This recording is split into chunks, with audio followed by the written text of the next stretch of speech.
All right, so in this course so far, we have done the passion project, i.e., we used to call it the rant, the iSearch essay, the annotated bibliography, and the mapping the conversations essay.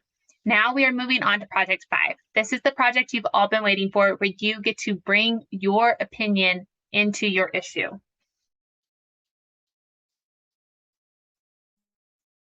All right, so project 5 is called Entering the Conversation. This is where you create a project designated to persuade one of your stakeholders that you wrote about in your Mapping the Conversations essay to change their mind or to influence their actions. You might not want to change their mind, but you might want to encourage them or persuade them to take a certain action. So as long as you're doing one of these two things, trying to achieve one of these two goals with one of your stakeholders, then your project will be good.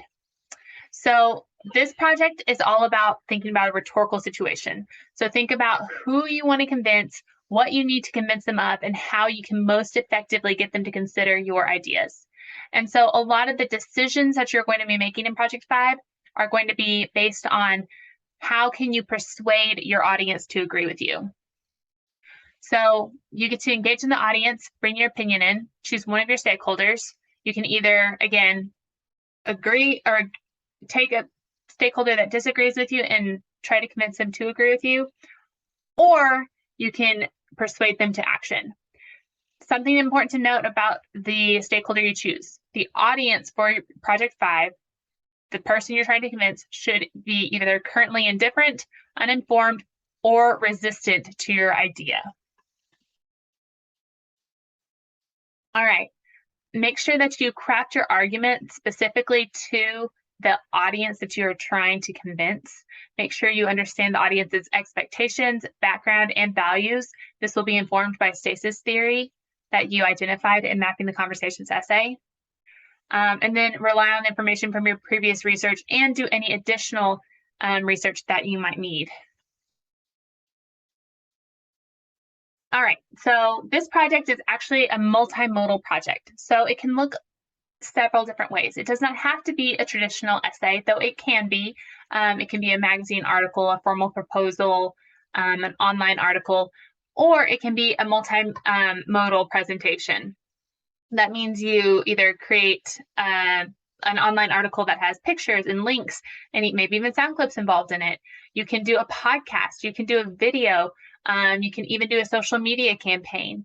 The specifics of the length requirements for each different type of project is listed under the assignment guidelines in the Unit 3 folder. So once you've chosen who your stakeholder is going to be, you need to choose what would be the best way to convince them. Would a video be the best means to reach them? Would a podcast? Would an article? That's going to require you knowing something about your stakeholder and your audience and making an informed decision. Then choose the genre, right, that you're going to be crafting this in. Is this video going to be formal, or is it going to be more casual and interactive? Is the podcast going to be serious, or is it going to be light humored? Once you've considered how to not only the mode, but also the genre that you're going to address your audience in, think of form and organization that will best reach your audience. All these things are going to go into your statement of goals and choices, which we'll talk about here in just a minute. So your statement of goals and choices is going to be where you explain your rhetorical goals, risks, constraints, and what rhetorical and technological choices you made. So why did you choose the mode that you did? Why did you choose a podcast versus a video, or an article versus a podcast, or a social media campaign versus a traditional brochure or poster campaign? So explain why you chose your mode, explain why you chose your genre, and then any risk that you took along the way. It is okay to take risks in this project and possibly even fail, so long as you can explain why you took the risk and why it did or did not pan out. This risk can be the choice of format. If you are not very technologically savvy, but you decide that you want to do a podcast, that might be considered a risk for you. However, if you are a really strong person with technology, but you are unfamiliar with a certain type of genre, then maybe choosing an unfamiliar genre would be what was a risk for you.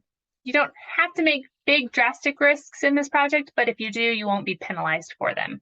So long as you can explain clearly in your statement of goals and choices why you made the choice and why you think it was effective or not effective. This is going to be a formal essay of 1,000 words. And there's more descriptions on the prompt. Here is going to be some kind of general outlines for the different project types that you can do. If you're doing an essay or report, I'm going to ask for 1,500 to 2,000 words. That is in addition to the 1,000 words that you're going to write for your statement of goals and choices.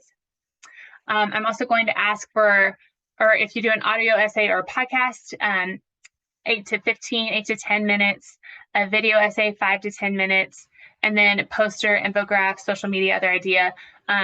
Please try to reach out to me to get your instructor to get approval for that idea.